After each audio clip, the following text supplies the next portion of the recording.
Assalamualaikum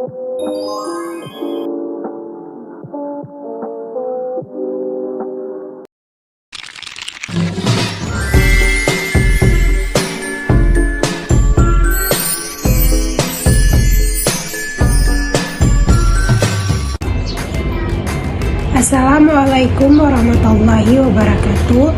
Shalom, perkenalkan nama saya Nurul Hikmah Keliwar dengan NIM 2023-34055 dari Fakultas Keguruan dan Ilmu Pendidikan Prodi PPKN.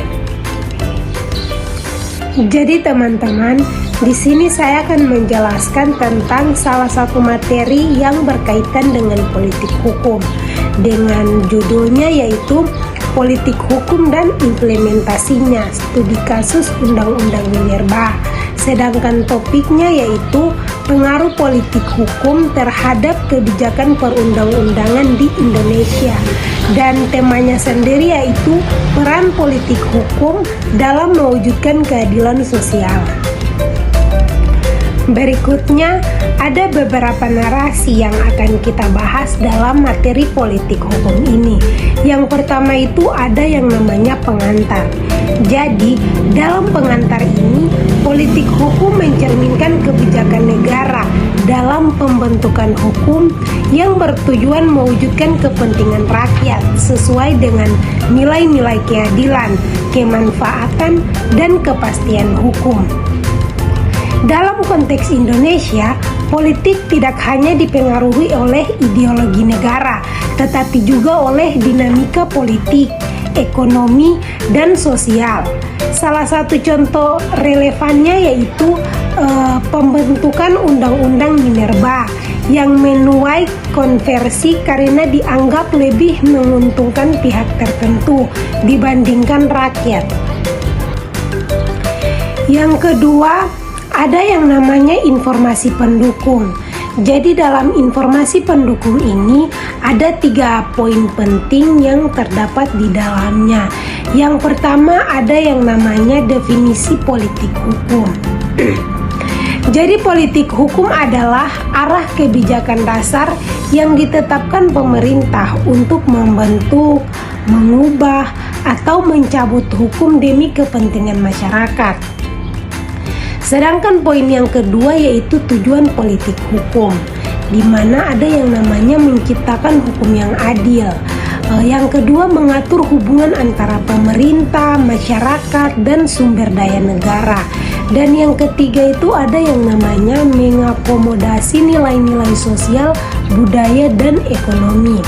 Sedangkan poin yang ketiga dalam informasi pendukung ini yaitu faktor yang mempengaruhi politik hukum. Yang pertama itu ada dinamika politik di parlemen. Yang kedua ada tekanan dari kelompok masyarakat atau organisasi internasional. Dan yang ketiga ada yang namanya kepentingan ekonomi elit.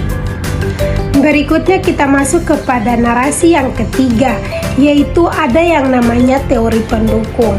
Jadi di dalam teori pendukung ini ada 3 poin penting yang terdapat di dalamnya.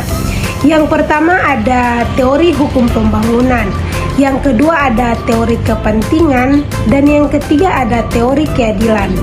Kita masuk kepada teori yang pertama yaitu teori hukum pembangunan. Jadi di dalam teori hukum pembangunan ini, hukum berfungsi sebagai alat rekayasa sosial untuk mendorong pembangunan dan perubahan sosial. Dalam konteks ini, politik hukum menjadi dasar bagaimana hukum dirancang untuk mendukung agenda pembangunan.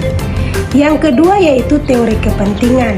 Jadi di dalam teori kepentingan ini, hukum merupakan sarana untuk memenuhi kepentingan kelompok tertentu. Teori ini relevan dalam menganalisis politik hukum yang seringkali mencerminkan kepentingan elit. Dan yang ketiga yaitu teori keadilan. Jadi di dalam teori keadilan ini, politik harus memperhatikan prinsip keadilan distribusi yang yaitu pembagian manfaat hukum secara merata kepada semua golongan masyarakat. Berikutnya kita masuk kepada narasi yang keempat, yaitu fakta yang ditemui. Jadi dalam fakta yang ditemui ini ada 3 poin penting yang terdapat di dalamnya. Yang pertama ada dukungan terhadap Undang-Undang Minerba. Yang kedua ada penolakan Undang-Undang Minerba. Dan yang ketiga ada dinamika politik. Yang pertama itu dukungan terhadap Undang-Undang Minerba. Jadi di dalam dukungan terhadap Undang-Undang Minerba ini, pemerintah mengklaim undang-undang ini mendorong investasi dan meningkatkan penerimaan negara. Yang kedua, penolakan Undang-Undang Minerba. Yang pertama itu ada banyak kelompok masyarakat dan aktivis lingkungan menolak undang-undang ini karena dinilai merugikan masyarakat adat dan lingkungan hidup. Dan yang kedua yaitu Ombudsman Republik Indonesia menemukan indikasi maladministrasi dalam proses pembahasan undang-undang ini. Dan yang ketiga yaitu dinamika politik. Yang pertama ada DPR dianggap kurang transparan dalam proses legislasi. Dan yang kedua ada tekanan dari pelaku industri. Ada tekanan dari pelaku industri tambang untuk mengesahkan undang-undang ini. Yang terakhir ada yang namanya resume atau hasil. Jadi, politik hukum di Indonesia seringkali menjadi arena tarik-menarik kepentingan antara pemerintah, pengusaha, dan masyarakat. Kasus Undang-Undang Minerba menunjukkan bahwa kebijakan hukum yang ideal tidak selalu terwujud, terutama ketika kepentingan ekonomi elit lebih dominan daripada kepentingan rakyat. Untuk itu diperlukan pengawasan lebih ketat dari masyarakat sipil serta komitmen politik yang berpihak pada keadilan sosial dan lingkungan. Jadi teman-teman, kesimpulan yang dapat kita ambil dari materi ini yaitu politik hukum diharapkan dapat menjadi sarana untuk mewujudkan keadilan dan kesejahteraan masyarakat. Namun tanpa pengawasan yang kuat, politik hukum berpotensi menjadi alat legitimasi bagi kepentingan kelompok tertentu. Oleh karena itu, reformasi dalam pembentukan hukum harus terus dilakukan untuk memastikan keberpihakan pada rakyat. Mungkin itu saja yang dapat saya jelaskan pada materi hukum politik ini. Kurang dan lebihnya mohon maaf. Wabillahi taufiq wal hidayah. Wassalamualaikum warahmatullahi wabarakatuh. Shalom.